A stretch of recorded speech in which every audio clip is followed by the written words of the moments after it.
Hello, happy Tuesday, everyone. I'm Charlotte. This is Quarantine Story Time.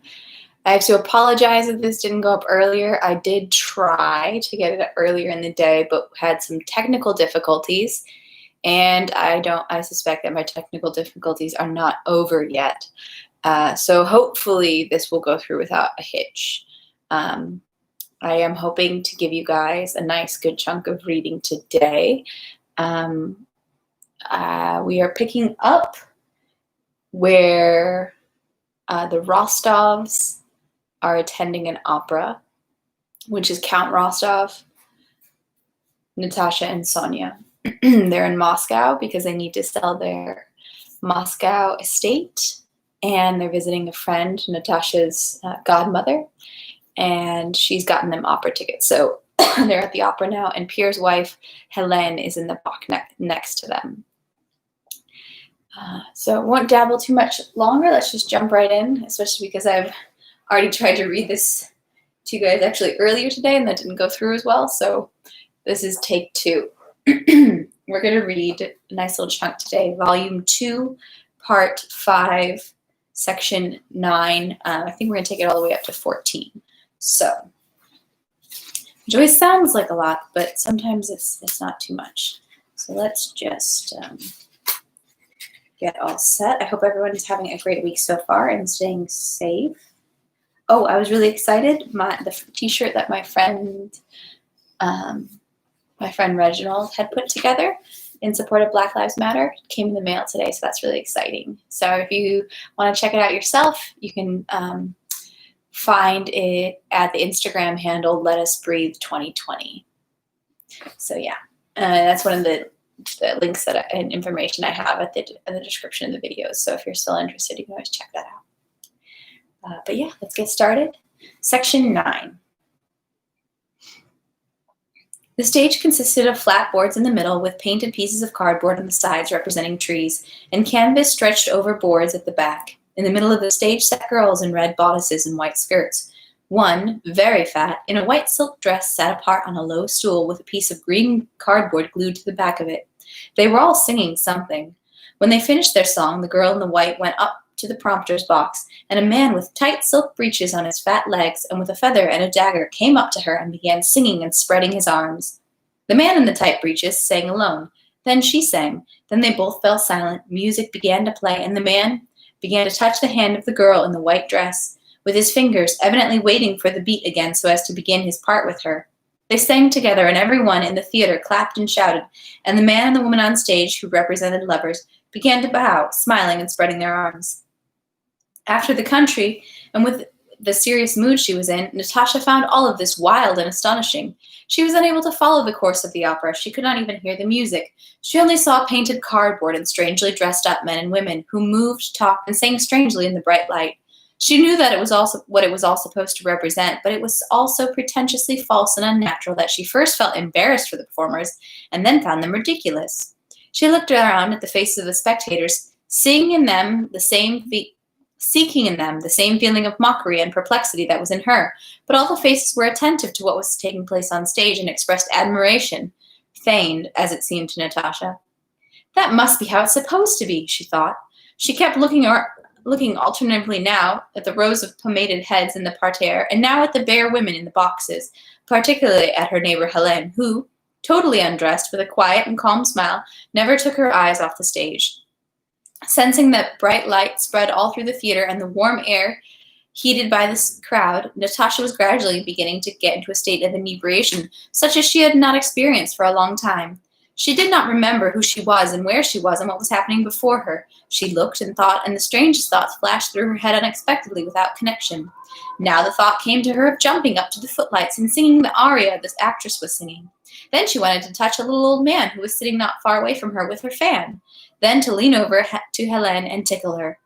At one of the moments when everything was hushed on stage, waiting for an aria to begin, the front doors creaked, and over the carpet of the parterre on the side where the Rostov's box was, the footsteps of a late arrival was heard. "Here's Kuragin," Shin whispered. Countess Bezukhov turned, smiling, to the entering man.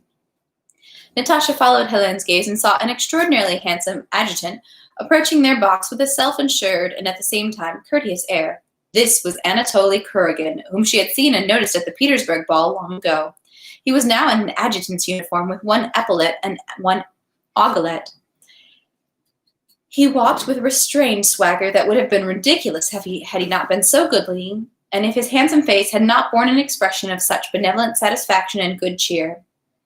Though the performance was going on, he walked down the slanting carpet of the aisle unhurriedly, lightly jingling his spurs and saber, bearing his handsome, perfectly perfumed head smoothly aloft. Having glanced at Natasha, he went up to his sister, placed his tightly gloved hand on the edge of the box, nodded to her, and leaning over, asked her something, pointing to Natasha.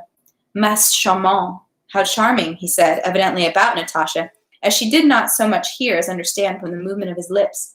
Then she walked to the front row and sat down next to Dolokhov, nudging him with his elbow in a friendly and casual way that same Dolokhov whom others treated so fawningly. He smiled at him with a merry wink and rested his foot against the rail. "How alike the brother and sister are," said the Count, "and both so handsome."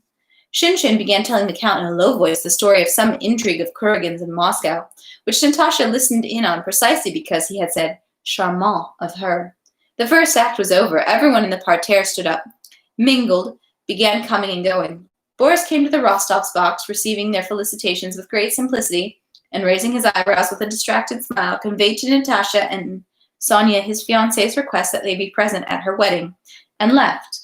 Natasha spoke to him with a merry and flirtatious smile, and offered that same Boris with whom she had once been in love her felicitations on his marriage. In the state of inebriation she was in, everything seemed simple and natural. The bear Helene sat next to her and smiled identically at everyone, and Natasha smiled at Boris in the same way. Helene's box was filled and surrounded on the parterre side by the most well-born and intelligent men, who seemed to vie with one another in their wish to show everyone that they were acquainted with her. Through this entr'acte, Kuragin stood with Dolokhov in the front by the footlights, gazing at the Rostovs' box. Natasha knew he was talking about her, and that afforded her pleasure. She even turned so that he could see her profile, which in her mind was the most advantageous position. Before the start of the second act, the figure of Pierre, whom the Rostovs had not seen since their arrival, appeared in the parterre. His face was sad, and he had grown still fatter since the last time Natasha saw him. Not noticing anyone, he walked to the front rows. Anatoly went up to him and began saying something to him, looking and pointing at the Rostovs' box. Pierre, seeing Natasha, became animated and hastened along the rows, went to their box. On reaching them, he leaned on his elbows and, smiling, talked with Natasha for a long time. During her conversation with Pierre, Natasha heard a man's voice in Countess Bezukhov's box and somehow knew it was Kuragin. She turned and their eyes met. He, almost smiling, looked her straight in the eye with such an admiring, tender gaze that it seemed strange to be so near him, to look at him that way, to be so certain that he liked her and not be acquainted with him. In the second act, there were pieces of cardboard representing monuments, and there was a hole in the canvas representing the moon, and the shades were raised over the footlights, and the horns and the double basses began to play in the bass clef, and from right and left came many people in black mantles. The people began to wave their arms, and in their hands there was something like daggers. Then some other people came running and began to drag away that girl who was used to be wearing a white dress and was now wearing a light blue one. They did not drag her away at once, but sang with her for a long time, and only then dragged her away, and in the wings something iron was struck 3 times, and everyone knelt and began to sing a prayer. All this performing was interrupted several times by rapturous shouts of the spectators. During this act, Natasha, each time she glanced at the parterre, saw Anatoly Kuragin, his arm flung over the back of his seat, looking at her. She was pleased to see that he was so captivated by her, and it never entered her head that there was anything bad in it. When the second act was over, Countess Bezukhov got up, turned to the Rostovs' box. Her bosom was now completely bared, beckoned to the old Count with her gloved finger, and ignoring the people who came into her box, began talking to him with an amiable smile. "Do introduce me to your lovely daughters," she said. "The whole town is shouting about them, and I don't know them." Natasha stood up and curtsied to the magnificent Countess. Natasha was so pleased to be praised by this brilliant beauty that she blushed with pleasure. "I too want to become a Muscovite here," said Helene, "and you should be ashamed to bury such pearls in the country."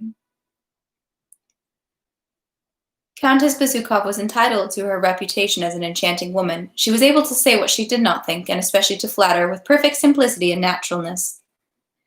No, dear Count, you must allow me to occupy myself with your daughters. I'm not here for long, but then neither are you. I'll try to entertain them. I had already heard so much about you in Petersburg and wanted to get to know you, she said to Natasha with her uniformly beautiful smile. I had heard about you from my page Dubretskoy. Have you heard he's getting married? And from my husband's friend, Bolkonsky, Prince Andrei Bolkonsky, she said with special emphasis, hinting by it that she knew of his relation to Natasha. She asked that, in order to become better acquainted, one of the girls be allowed to sit in her box for the rest of the performance, and Natasha went over to her. In the third act, there was a representation of a palace on the stage, in which many candles were burning and paintings were hung, portraying knights with little beards. In front stood, presumably, a Tsar and Tsaritsa. The Tsar waved his right arm, and evidently timid, saying something poorly, then sat down on a raspberry-colored throne. The girl who had first been in white, then in light blue, was now dressed in nothing but a shift, with her hair down and stood by the throne. She sang ruefully about something, addressing the Tsaritsa, but the Tsar sternly waved his arm, and from the sides came men with bare legs and women with bare legs, and they all began dancing all together. Then the violins began to play very shrilly and merrily. One of the girls with fat bare legs and skinny arms, separated from the others, went into the wings, straightened her bodice, came out to the center and started leaping and rapidly slapping one foot against the other. Everyone in the parterre clapped their hands and shouted bravo. Then one of the men went to the corner. In the orchestra, the cymbals and trumpets struck more loudly, and this one man with bare legs started leaping high in the air and shifting his feet. This was Duport, who had earned 60,000 silver roubles for this art. Everyone in the parterre, in the boxes, and in the gallery started clapping and shouting with all their might, and the men stopped and started smiling and bowing on all sides. Then the other men and women with bare legs danced. Then one of the Tsars again shouted something to the music, and they all began to play. But suddenly a storm broke. The orchestra played chromatic scales and diminished seventh chords, and everyone ran and again dragged one of those present into the wings. The curtain fell. Again, a terrible noise and clamor arose from the spectators, and everyone started shouting with rapturous faces, Duport, Duport, Duport. Natasha no longer found it strange. She looked around with pleasure, smiling joyfully. N'est-ce pas qu'il est admirable, Duport, said Hélène. Isn't he wonderful, Duport? Turning to her. Oh, oui, answered Natasha. Section 10. During the entr'acte, there was a gust of cold air in Hélène's box. The door opened and Anatoly came in, ducking his head and trying not to snag on anyone. Allow me to introduce my brother to you, said Hélène, her eyes darting uneasily from Natasha to Anatoly. Natasha turned her pretty head and smiled at the handsome fellow over her bare shoulder. Anatoly, who was as good-looking close-up as from afar, sat down next to her and said he had long wished to have this pleasure ever since the Naryshkin's ball, where he had had the pleasure, which he had not forgotten, of seeing her. With women, Kuragin was much more intelligent and simple than in the company of men. He spoke boldly and simply, and Natasha was strangely and pleasantly struck that there was not only nothing frightening in this man, of whom there was so much talk, but that on the contrary, he had a most naively cheerful and good-natured smile. Anatoly Kuragin asked what her impression of the performance was, and told her that during the previous performance, Semyonova had fallen on stage. But you know, Countess, he said suddenly, addressing her like an old, long-standing acquaintance. We're organizing a please come, west from Natasha's face, neck, and bared arms. Natasha knew beyond doubt that he admired her. She enjoyed that, but for some reason his presence made her feel constrained, hot, and oppressed. When she was not looking at him, she felt that he was looking at her shoulders, and she involuntarily intercepted his gaze. Preferring between him and her the barrier of modesty which she had always felt between herself and the other men was not there at all. With not knowing how herself, after 5 minutes she felt terribly close to this man. Whenever she turned away, she was afraid he might take her bare arms from behind or kiss her on the neck. They talked about the simplest things, and she felt that they were closer than she had ever been with any man. Natasha glanced at Helena and at her father as if asking them what on earth it meant, but Helena was taken up by a conversation with some general and did not respond to her glance, and her father's glance said nothing to her except what it always said. You're enjoying yourself, and I'm glad. In one of those moments of awkward silence, during which Anatoly calmly and persistently stared at her with his prominent eyes, Natasha, to break the silence, asked him how he liked Moscow. Natasha asked it and blushed. She kept feeling that she was doing something indecent speaking with him. Anatoly smiled, as if encouraging her. In the beginning, I didn't like it very much, because what is it that makes a city pleasant? Ce sont les jolies femmes. Isn't that so? It's pretty women. But now I like it very much, he added, looking at her meaningfully. Will you come to this carousel, Countess? Please do come, he said, and reaching his hand out to her bouquet and lowering his voice, he said, Vous serez la plus jolie. Venez, chère Comtesse, le comme gage, donnez-moi ces fleurs. You will be the prettiest one. Come, dear Countess, and as a pledge, give me this flower. Natasha did not understand what he said, nor did he himself, but she felt that there was some indecent purpose in his incomprehensible words. She did not know what to say, and she turned away as if she had not heard what he said. But as soon as she turned away, she thought that he was there behind her, so near to her. How is he now? Is he embarrassed? Angry? Should I set things right? She asked herself. She could not help turning to look. She looked straight into his eyes, and his nearness, his confidence, and the good-natured tenderness of his smile won her over. She also smiled at him, just as he did, looking straight into his eyes, and again she felt with horror that between him and her there was no barrier of any sort. The curtain rose. Anatoly left the box, calm and cheerful. Natasha returned to her father's box, now totally subjected to the world she was in. Everything that was happening before her now seemed perfectly natural to her, but instead of all her former thoughts about her fiancé and about Princess Marya, about country life, never once entered her head, as if it was all long ago, long past. In the fourth act, there was a devil who sang, waving his arms, until the boards were pulled out from under him, and he sank down below. That was all Natasha saw of the fourth act. Something excited and tormented her, and the cause of it was Kuragin, whom she involuntarily followed with her eyes. As they were leaving the theater, Anatoly came up to them, hailed their carriage, and helped them in. Helping Natasha in, he pressed her arm above the wrist. Natasha, excited, red, and happy, glanced at him. He, flashing his eyes and smiling tenderly, was looking at her. Only when she came home could Natasha clearly think through all that had happened to her, and suddenly remembering Prince Andrei, she became horrified, and in front of everyone, over the tea to which they all sat down after the theater, gasped loudly, turned red, and ran out of the room. My God, I'm lost, she said to herself. How could I have allowed it? She thought.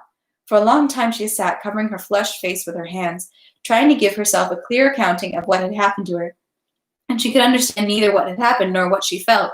Everything seemed dark, unclear, and frightening to her.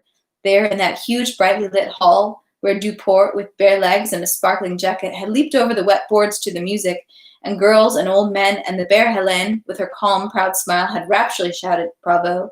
There in the shadow of this Helene, everything had been clear and simple, but now, alone with herself, it was incomprehensible. What on earth is it? What is this feeling that I feel before him? What is this remorse that I feel now? She wondered. Only the old countess in bed at night would Natasha have been able to tell everything she thought. She knew that Sonia, with her strict and wholesome view, would either understand nothing or be horrified by her confession. Natasha, alone with herself, tried to resolve what was tormenting her. Am I lost for Prince Andrei's love or not? She asked herself, with a placating smile, answered herself. What a fool I am to be asking that. What will happen to me? Nothing. I did nothing. I didn't provoke it in any way. No one will know of it, and I will never see him again, she said to herself. So it's clear that nothing happened, that there's nothing to repent of, that Prince Andrei can love me like this. But what's this like this? Oh, my God, why isn't he here? Natasha would calm down for a moment, but then again some instinct would tell her that, although it was all true and nothing had happened, the instinct would tell her that all the former purity of her love for Prince Andrei was lost. And again in her imagination she would repeat her whole conversation with Kuragin and picture the face, the gesture, the tender smile of that handsome and bold man when he pressed her arm. Section 11. Anatoly Kuragin was living in Moscow because his father had sent him away from Petersburg, where he had spent over 20,000 a year in cash and the same amount in debts, which his creditors demanded from his father. The father announced to the son that he would pay half his debts for the last time, but only on the condition that he go to Moscow in his capacity as the commander-in-chief's adjutant, which he had solicited for him, and try to find a good match for himself there. He pointed out Princess Marya and Julie Karagin for him. Anatoly agreed and went to Moscow, where he stayed with Pierre. At first, Pierre received Anatoly reluctantly, And then he got used to him, occasionally went carousing with him, and gave him money in the guise of loans. Anatoly, as Shinshin rightly said of him, had driven all the Moscow ladies out of their minds ever since his arrival, especially by neglecting them and apparently preferring gypsy women and French actresses, with the foremost of whom, Mademoiselle Georges, he was said to be in intimate relations. He never missed a single carouse at Dolokhof's and at any other Moscow merrymakers, drank all night long, outdrank everybody, attended all the high society soirees and balls. There was talk of several intrigues of his with Moscow ladies, and at balls he paid court to some. But he never approached young girls, especially rich, marriageable ones, who were for the most part plain, the less so in that Anatoly, something no one but his closest friends knew, had gotten married 2 years before. What? Back it up. But he never approached young girls, especially rich, marriageable ones, who were for the most part plain, the less so in that Anatoly, something no one but his closest friends knew, had gotten married 2 years before. 2 years before, while his regiment was stationed in Poland, a modest Polish landowner had forced Anatoly to marry his daughter. Anatoly quite soon abandoned his wife, and for the money he promised to send his father-in-law, reserved for himself the right to pass himself off as a bachelor. Anatoly was always content with his position, with himself, and with others. He was instinctively convinced that with his whole being that it was impossible for him to live otherwise than the way he lived, and that he had never in his life done anything bad. He was not capable of reflecting either on how his actions might affect the others, or on what might come of one or another of his actions. He was convinced that, just as the duck was created so it must always live in water, so he was created by God that he must always live on an income of 30,000 and occupy a high position in society. He believed it so firmly that others, looking at him, were also convinced of it and refused him neither a high position in society nor the money which he, obviously without paying it back, borrowed from anyone and everyone. He was not a gambler, at least he never cared about winning, and never even regretted losing. He was not vain. To him it made absolute no difference what people thought of him. Still less could he be accused of being ambitious. Several times he taunted his father by ruining his career, and he made fun of all honors. He was not stingy, and never refused anyone who asked of him. There was one thing he loved, merrymaking and women, and since, to his mind, there was nothing ignoble in these tastes, and since he was unable to reflect on the consequences that the satisfaction of his taste had for other people, at heart he considered himself an irreproachable man, sincerely despised scoundrels and bad people, and with an easy conscience carried his head high. Carousers, those male Magdalenes, who have a hidden sense of awareness of their innocence, just as female Magdalenes have, based on the same hope of forgiveness. Everything will be forgiven her, for she loved much, and everything will be forgiven him, for he had much fun. Dolokhov, who had appeared again in Moscow that year after his banishment and his Persian adventures, and who was leading a magnificent gambling and carousing life, became close with his old Petersburg friend Kuragin, and used him for his own purposes. Anatoly sincerely liked Dolokhov for his intelligence and daring. Dolokhov, who needed the name, noble birth, and connections of Anatoly Kuragin to lure rich young men into his gambling company, used and toyed with Kuragin without letting him feel it. Apart from the calculation which made Anatoly necessary for him, the very process of manipulating another person's will was a pleasure, a habit, and a necessity for Dolokhov. Natasha had made a strong impression on Kuragin. Over supper after the theater, in the manner of a connoisseur, he analyzed for Dolokhov the merits of her arms, shoulders, feet, and hair, and announced his decision to dangle after her a bit. What the result of this courtship might be, Anatoly could not reflect upon or know, as he neither knew what the result of any of his actions would be. "She's a nice one, brother, but not for us," Dolokhov said to him. "I'll tell my sister to invite her to dinner," said Anatoly. "Eh? You'd better wait till she's married." "You know," said Anatoly, "j'adore les petites filles." I adore little girls. "She'll get all flustered." "You already got caught once over a petite fille," said Dolokhov, who knew about Anatoly's marriage. "Watch out."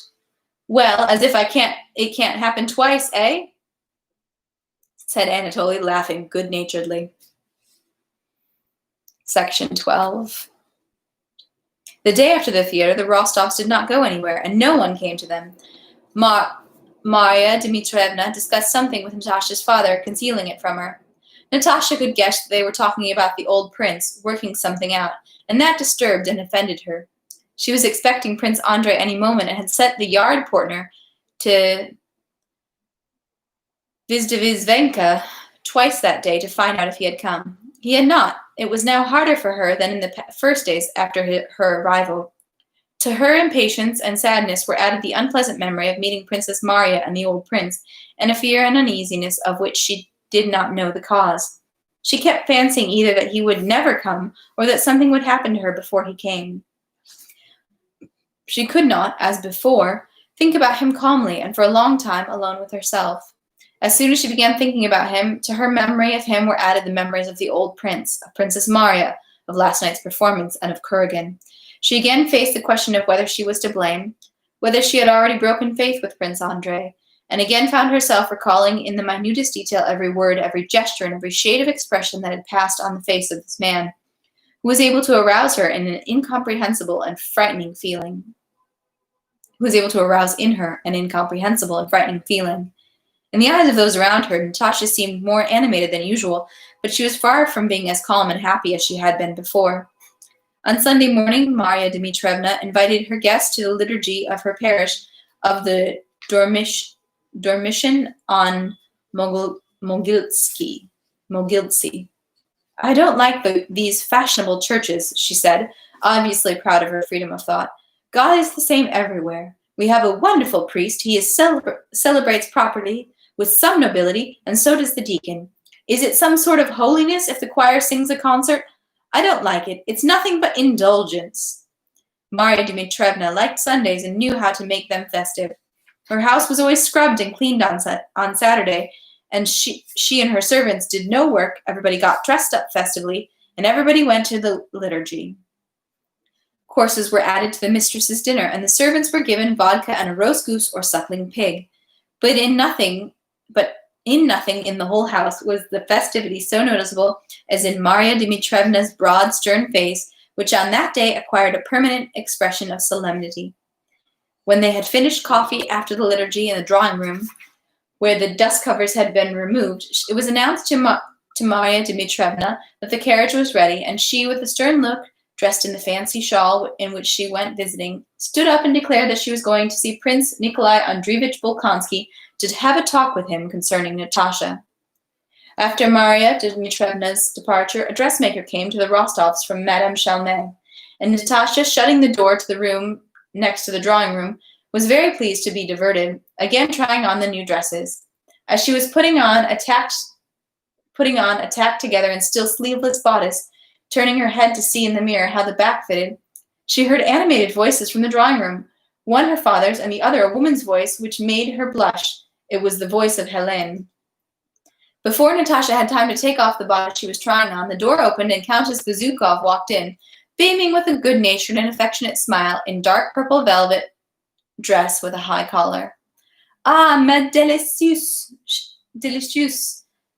my delightful one, she said to the blushing Natasha. Charmant. No, this will never do, my dear Count, she said to Ilya Andreevich, who had come in after her. To live in Moscow and not go anywhere? No, I won't let you be. Tonight, at my house, Mademoiselle Georges will recite, and there'll be some guests. And if you don't bring your beauties, who are better than Mademoiselle Georges, then I don't want to know you. My husband isn't here. He's gone to Tver. Otherwise, I'd send him to fetch you. Do come without fail, after 8. She nodded to the dressmaker, whom she knew, and who curtsied to her deferentially, and sat down in an armchair near the mirror, picturesquely spreading the folds of her velvet dress.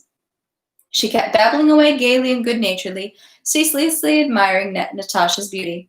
She examined her dresses and praised them, boasted of her own new dresses and gaze metallique, a metallic gauze, which she had received from Paris, and advised Natasha to order one like it.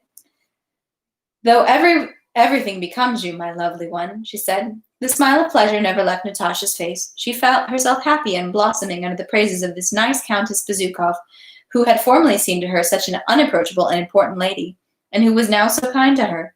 Natasha became cheerful, and she felt almost in love with this woman who was so beautiful and so good-natured. Helene, for her part, sincerely admired Natasha and wished to entertain her. Anatoly had asked her to bring him and Natasha together, and she had come to the Rostovs for that. The thought of bringing her brother together with Natasha amused her. Despite the fact that she had formerly been vexed with Natasha in Petersburg for having won Boris away from her, she did not think of that now, and in her own way, wholeheartedly wished Natasha well.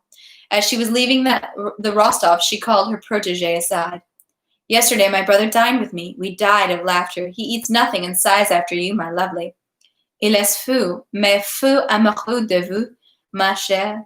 He's quite madly in love with you, my dear. Natasha flushed crimson, hearing these words. How she blushes, ma délicieuse. Be sure to come. Si vous aimez quelqu'un, ma délicieuse, ce n'est pas une raison pour l'écouter. Si même vous êtes promesse, je suis sûre que votre promesse aurait des oreilles, que vous allez dans le monde et sans absence plutôt que de haineux. If you love someone, my delightful one, there's no reason to cloister yourself.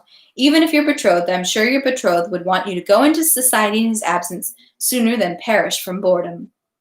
So she knows I'm betrothed. So she and her husband Pierre, the upright Pierre, thought Natasha, have talked and laughed about it. So it's nothing at all. And again, under Helene's influence, that which formerly had appeared to be frightening now seemed simple and natural. She's such a grande dame, such a sweet lady, and she clearly loves me with all her heart, thought Natasha. And why shouldn't I have fun? She thought, looking at Helene with astonished, wide-open eyes. Marya Dmitrievna came home for dinner, silent, grave, obviously having suffered a defeat at the old prince's. She was still too agitated after the confrontation that had occurred to be able to tell about it calmly. To the Count's question, she replied that all was well and that she would tell him about it tomorrow. Learning of Countess Bezukhov's visit and the invitation for the evening, Marya Dmitrievna said, I don't like to keep company with the Bezukhov woman, and I don't advise it. But if you've already promised, go divert yourself, she said, addressing Natasha. Count Ilya Andreich took his Section 13. Count Ilya Andreich took his girls to Countess Bezukhov. There were quite a few people at the soiree, but the company was almost entirely unfamiliar to Natasha. Count Ilya Andreich noticed with displeasure that the company consisted mostly of men and of ladies known for the frivolity of their behavior. Mademoiselle Georges, surrounded by young men, stood in the corner of the drawing-room. There were several Frenchmen, among them Metivier, who, since Helene's arrival, had become a familiar of her house. Count Ilya Andreich decided not to sit down to cards, not to go far from his daughters, and to leave as soon as the actress's performance was over. Anatoly was obviously waiting by the door for the Rostovs to come in. Having greeted the Count, he at once went up to Natasha and followed her. As soon as Natasha saw him, she was seized by the same feeling as in the theater, of vain pleasure at being liked by him, and of fear because of the absence of moral barriers between them. Helene joyfully welcomed Natasha and loudly admired her beauty and her attire. Soon after their arrival, Mademoiselle Georges left the room to get dressed. In the drawing-room, they began arranging chairs and sitting down. Anatoly moved a chair for Natasha and was about to sit next to her, but the Count, who never took his eyes off Natasha, sat next to her. Anatoly sat behind them. Mademoiselle Georges, with bared, fat, dimpled arms, wearing a red shawl over one shoulder, came out into the empty space left for her among the chairs and stopped in an unnatural pose. Rapturous whisperings were heard. Mademoiselle Georges gave the public a stern and gloomy look and began to recite some verses in French in which the talk of her criminal love for her son. In places she raised her voice, in places she whispered, solemnly lifting up her head, in places she paused and gasped, rolling her eyes. Adorable, divine, délicieux. Adorable, divine, delightful, came from all sides. Natasha looked at the fat George, but heard nothing, saw and understood nothing of what went on before her. She only felt herself quite irretrievably in that strange, insane world, so far from her former one, that the world in which it was that world in which it was impossible to know what was good, what was bad, what was sane, and what was insane. Behind her sat Anatoly, and she, sensing his nearness, waited fearfully for something. After the first monologue, the whole company stood up and surrounded Mademoiselle Georges, expressing their rapture. How beautiful she is, Natasha said to her father, who stood up along with the others and moved through the crowd towards the actress. I don't find her so, looking at you, said Anatoly, following Natasha. He said it at a moment when she alone could hear him. "You're lovely. From the moment I first saw you, I've never ceased." Come along, Natasha," said the Count, turning back for his daughter. "How beautiful she is." Natasha, saying nothing, went up to her father and looked at him with questioningly astonished eyes. After several recitations, Mademoiselle Georges left, and Countess Bezúkhov invited the company to the reception room. The Count wanted to leave, but Helene begged him not to ruin her improvised ball. The Rostovs stayed. Anatoly invited Natasha for a waltz, and during the waltz he pressed her waist and her hand and told her that she was ravissante, and that he loved her. During the écossais, which she again danced with Kuragin, when they were left alone, Anatoly said nothing and only looked at Natasha. Natasha had doubts whether what he had said to her during the waltz was not a dream. At the end of the first figure, he again pressed her hand. Natasha raised her frightened eyes to him, but there was such a self-assured, tender expression in his affectionate gaze and smile that, looking at him, she could not tell him what she had to tell him. She lowered her eyes. "Don't say such things to me. I am betrothed and love another man," she said quickly. She glanced at him. Anatoly was not embarrassed or upset by what she told him. "Don't talk to me about it. What do I care?" he said. "I say that I'm madly, madly in love with you. Is it my fault that you're exquisite? It's our turn." Natasha, animated and alarmed, looked around with wide-open, frightened eyes and seemed merrier than usual. She remembered almost nothing of what happened that evening. They danced the écossais and the Grossvater, and her father invited her to leave. She begged to stay. Wherever she was, whomever she talked with, she felt his eyes upon her. Then she remembered that she asked her father's permission to go. To the dressing room and straighten her dress, that Helene came after her, spoke to her laughingly of her brother's love, that in the small sitting room she again met Anatoly, that Helene disappeared somewhere. The two of them were left alone, and Anatoly, taking her hand, said in a tender voice, "I cannot call on you, but can it be that I will never see you? I love you madly. Can it be never?" And blocking her way, he brought his face close to hers. His shining, big, masculine eyes were so close to her eyes that she saw nothing except those eyes. "Natalie," he whispered questioningly, and someone squeezed her hand painfully. "Natalie." "I understand nothing. I have nothing to say," her gaze said. Hot lips pressed themselves to her lips, and at the same moment she felt herself released again, and she heard the rustle of Helene's dress in the room, and the sound of her footsteps. Natasha glanced at Helene, then, red and trembling, gave him a fearfully questioning glance, and went to the door. "Un mot, un seul, au nom de Dieu, one word, just one, in God's name," Anatoly was saying. She stopped. She needed so much that he say that word which would explain to her what had happened, and that she could answer him. "Natalie, un mot, un seul," he kept repeating, apparently not knowing what to say, and he repeated it until Helene came up to them. Helene came out to the drawing room again, together with Natasha. Without staying for supper, the Rostovs left. Having returned home, Natasha did not sleep all night, and an insoluble question tormented her. Whom did she love, Anatoly or Prince Andrei? She did love Prince Andrei. She clearly remembered how strongly she loved him, but she also loved Anatoly. That was beyond doubt.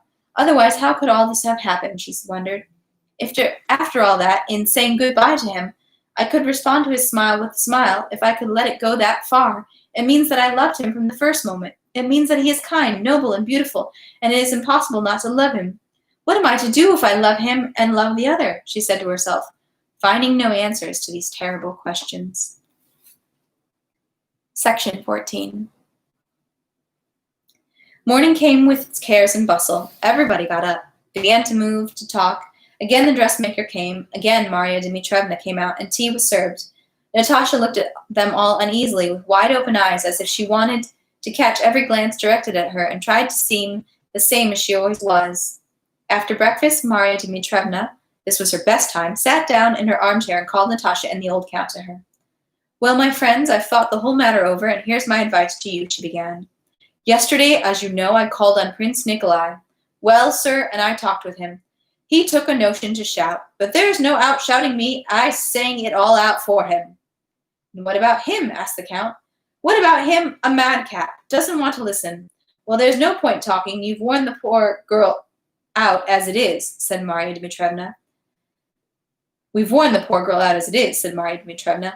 And my advice to you is to finish your business and go home to Otrivno and wait there. Oh, no, cried Natasha. No, go home, said Marya Dmitrievna. Wait there. If her fiancé comes here now, there'll be no avoiding a quarrel, and here he can talk it over alone with the old man and then come to you. Ilya Andreevich approved of this suggestion, grasping its good sense at once. If the old man softens, it would be all the better if they come to him in Moscow or Bald Hills afterwards. If not, they could marry against his will only, and all should know. That's the veritable truth, he said, and I regret that I went to see him and took her, said the old count. No, what is there to regret? Being here, you couldn't help paying your respects. And if he doesn't want it, that's his business, said Marya Dmitrievna, looking for something in her reticule. And the trousseau is ready. You have nothing else to wait for. And what isn't ready, I'll send to you. Though I'll miss you, it's better that you go with God. Having found what she was looking for in her reticule, she gave it to Natasha. It was a letter from Princess Marya. She writes to you. She's suffering, the poor thing. She's afraid you'll think she doesn't love you. But she doesn't love me, said Natasha. Don't talk nonsense, cried Marya Dmitrievna.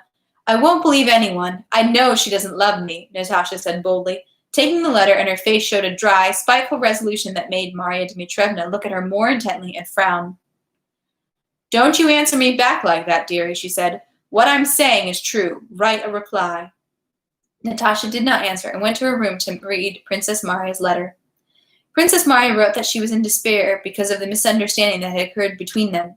Whatever her father's feelings were, wrote Princess Marya, she asked Natasha to believe that she could not but love her as the one chosen by her brother, for whose happiness she was ready to sacrifice everything. However, she wrote, do not think that my father is ill-disposed towards you. He is an old and ailing man who ought to be excused, but he is kind, magnanimous, and will love the one who will make for his son's happiness. Princess Marya also asked Natasha to set a time when she could see her again. Having read the letter, Natasha sat down at the desk to write a reply. Chère Princesse, she wrote quickly and mechanically and stopped. What could she write after all that had happened yesterday? Yes, all that was, and now it's all different, she thought, sitting over the started letter. Must I refuse him? Must I really? It's terrible. And so, as not to think those dreadful thoughts, she went to Sonia and began sorting out patterns with her. After dinner, Natasha went to her room and took up Princess Marya's letter. Can it all be over already? She wondered. Can it all have happened so quickly and have destroyed all the former things? She recalled her love for Prince Andrei with all its former force, and at the same time she felt that she loved Kuragin. She vividly imagined herself as Prince Andrei's wife, imagined the picture of her happiness with him. Repeated in her mind so many times, and together with that, burning with excitement, she pictured to herself all the details of yesterday's meeting with Anatoly. Why can't it be both together, she thought, in moments of total darkness. Only then would I be perfectly happy. But now I must make a choice, and I can't be happy without either of them. The thing is, she thought, that it's equally impossible to tell Prince Andrei what has happened or to conceal it, while with this one, nothing's spoiled. But can I really part forever with the happiness of loving Prince Andrei, which I've lived with for so long? Miss, a maid said in a whisper, with a mysterious look, coming into the room, a man told me to give you this. The maid handed her a letter. Only for Christ's sake, miss. The maid was still talking, while Natasha, unthinkingly and with a mechanical movement, broke the seal and began reading Anatoly's love letter, from which, not understanding a word of it, she understood only one thing, that this letter was from him, from the man she loved. Yes, she loves him. Otherwise, how could what have happened have happened? How could a love letter from him be in her hand? With trembling hands, Natasha held this passionate love letter, composed for Anatoly by Dolokhov, and reading it, found in it echoes of everything she thought she felt herself. Since last evening my fate is sealed, to be loved by you or die. I have no other way, the letter began. Then he wrote that he knew the family would not give her to him, that there were secret reasons for which he could reveal which he could reveal only to her, but that if she loved him, she had only to say the word yes, and no human power would prevent their bliss. Love would overcome all. He would abduct her and carry her off to the ends of the earth. Yes, I love him, thought Natasha, rereading the letter for the 20th time and seeking some special, deep meaning in each word. That evening, Marya Dmitrievna went to the Arkarovs and suggested that the girls come with her. Natasha stayed home under the pretext of a headache. And we will stop there for today.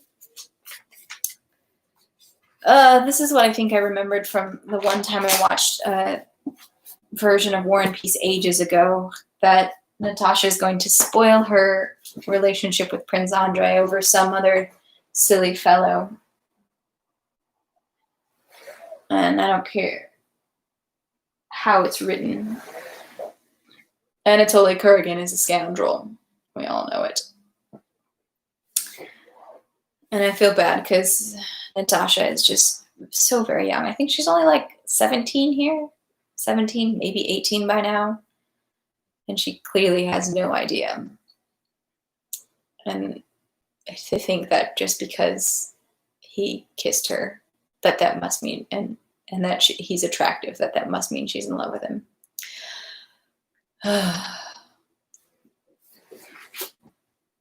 It's sad. Kids. Well, hopefully it'll work out in the end, some 600 pages from now. Well, that's all we have for today, folks. I will hopefully have no problem with getting tomorrow's up. And see you all then. Have a great night. Stay safe.